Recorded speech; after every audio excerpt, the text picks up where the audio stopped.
श्री असदुद्दीन ओवैसी जी। बहुत शुक्रिया सर, आपने मुझे आज एक तारीखी बहस पर बोलने का मौका दिया। मोहतरम जनाब, इस ऐवान के 75 साल के पार्लिमानी सफर की तकमील पर हम बहस कर रहे हैं। मैं सबसे पहले अपनी जानिब से खराज अकीदत पेश करना चाहूँगा मौलाना हिफ्जुर रहमान साहब को, जो पहली और दूसरी पार्लियामेंट के मेंबर थे, मेरे कायद सालार मिल्लत सलाहुद्दीन ओवैसी को, सुलेमान सेठ साहब को और मौलाना बनात वाला साहब को। जनाब मोहतरम, इस ऐवान की नाकामियों का भी जिक्र हमको करना जरूरी है। 75 साल का तारीखी सफर इस ऐवान ने मुकम्मल किया। ये ऐवान एक इमारत नहीं है मेरी नजर में, ये ऐवान इस वतन अजीज का एक दिल है, जो बाहर जो गरीब और मजलूम अवाम की तकलीफ को महसूस करे, इसीलिए मैं इसको दिल कहता हूं। मैं आपके सामने 15 मिसालें पेश करूंगा जहां पर इस ऐवान ने अपनी नाकामी का सबूत पेश किया। एक उस वक्त जब दिल्ली की सड़कों पर सिखों की नस्लकशी की जा रही थी। एक उस वक्त जब 6 दिसंबर को बाबरी मस्जिद की शहादत हुई। आ रहा हूं भागलपुर, जिसमें रेशम के कारोबार को खत्म किया गया, मुसलमानों को दफना दिया और वहां पर फूल गोभी उगना शुरू हो गई। एक उस वक्त नाकामी साबित हुई जब मुजफ्फरनगर और गुजरात में नस्लकशी की गई।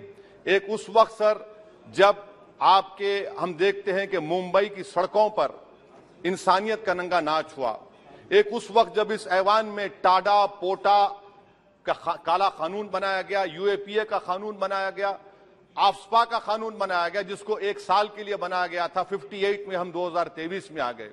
एक उस वक्त नाकामी साबित हुई जनाब, जब हम देख रहे हैं कि आज ये जो दिल है, भारत का दिल है, हिंदुस्तान का, इंडिया का दिल है, आज गरीबों में, मजलूमों में, मुसलमानों में, कश्मीर की आवाम में, दलितों में, आदिवासियों में इस ऐवान की मोहब्बत और एतमाद खत्म हो रहा है, कम हो रहा है। इसीलिए जनता सड़कों पर आकर एहतजाज कर रही है, क्योंकि उनको लग रहा है कि ये इमारत बन चुकी है, हमारा दिल नहीं है। चाहे CAA का प्रोटेस्ट हो, चाहे किसानों का प्रोटेस्ट हो, चाहे शेड्यूल कास्ट के रिजर्वेशन का मसला हो। इसीलिए मैं आपके जरिए हम तमाम को मुतनब्बे करना चाह रहा हूं कि अगर हम रोडों पर इंसाफ करना जनता को अलाउ करेंगे, इस ऐवान को दिल नहीं रखेंगे, तो याद रखिए ये हमारी पार्लियामानी जमहूरियत के लिए बड़ा नुकसानदेह साबित होगा। और नुकसानदेह इसलिए भी होगा कि क्या हमको अपने ख्वाब गफलत से, अपनी जिम्मेदारियों से निभाने के लिए क्या भगत सिंह को आके बैठना पड़ेगा ऊपर कि देखो तुमने 75 साल में कैसा कानून बनाया और किसको कहां तक पहुंचा दिया। स्पीकर जनाब, इसीलिए मैं कह रहा हूं कि हम तमाम को अपनी जिम्मेदारियों को निभाना पड़ेगा। ये इमारतें ईंट से बनी हुई जरूर हैं, मगर ये इस इमारत में दिल है। इस इमारत को दिल के तौर पर बरकरार रखना पड़ेगा। स्पीकर सर, एक और मिसाल दे रहा हूं जहां पर इस ऐवान की नाकामी है। सर, अब तक लोकसभा के कितने 899 मेंबर कामयाब हुए। अब बताइए सर, पार्लियामेंट्री जमहूरियत में, शराकतदारी की जमहूरियत है, रिप्रेजेंटेटिव फॉर्म ऑफ डेमोक्रेसी में 8,999 में कितने मुसलमान कामयाब हुए? कितने सर? 520, जबकि 1070 को इस ऐवान का मेंबर होना चाहिए था। कितना डिप्रीविएशन है सर, कितना डिप्रीविएशन है? 92% डिप्रीविएशन है। इस मौजूदा पार्लियामेंट में स्पीकर साहब सिर्फ 26 है, 14% मुसलमान और सिर्फ 4.8 उनका रिप्रेजेंटेशन है। बताइए, हम वोट डालने वाले बन गए, वोट लेने वाले नहीं बने। या तो हकीकत यह है कि आप वोट डालना नहीं चाहते उनको, आप सबको वोट डालेंगे, मगर जहां पर मुसलमान आएगा वो कामयाब नहीं होगा। बताइए, जब दिल में एक 14% आबादी की नुमाइंदगी नहीं होगी तो आप क्या फैसले करेंगे? क्या इस ऐवान को हम कहेंगे कि ये रिप्रेजेंटेटिव फॉर्म ऑफ डेमोक्रेसी है? स्पीकर साहब, मैं आपको एक और मिसाल देना चाह रहा हूं।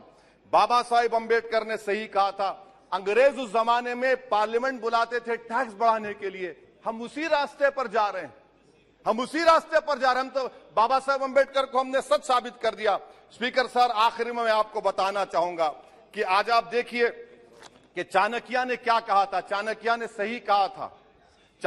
सही कहा था कि जब राज चलाने वाले व्यापारी हो जाएंगे तो उस राज के लोग भिखारी हो जाएंगे। आज ये वक्त आ चुका है सर, आज ये वक्त आ चुका है कि क्या first pass the post system इस देश के लिए सही है, या फिर हम प्रोपोर्शनल फॉर्म ऑफ रिप्रेजेंटेशन को फॉलो करेंगे।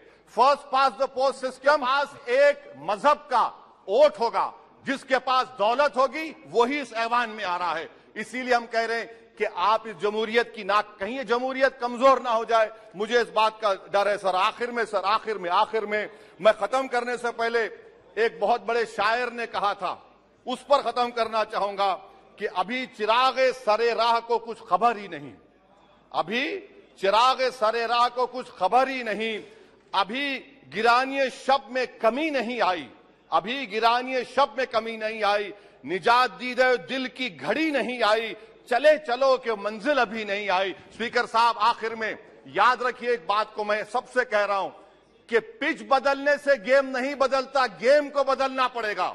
आप पिच बदल रहे हैं, वरना याद रखिए जब तक हम अपने जमहूरी उसूलों पर, रूल ऑफ लॉ पर, संविधान पर अटूट अमल नहीं करेंगे, वरना याद रखिए कहीं नई इमारत भी हिटलर की राइक्सटैग की इमारत ना साबित हो जाए। बहुत बहुत शुक्रिया सर।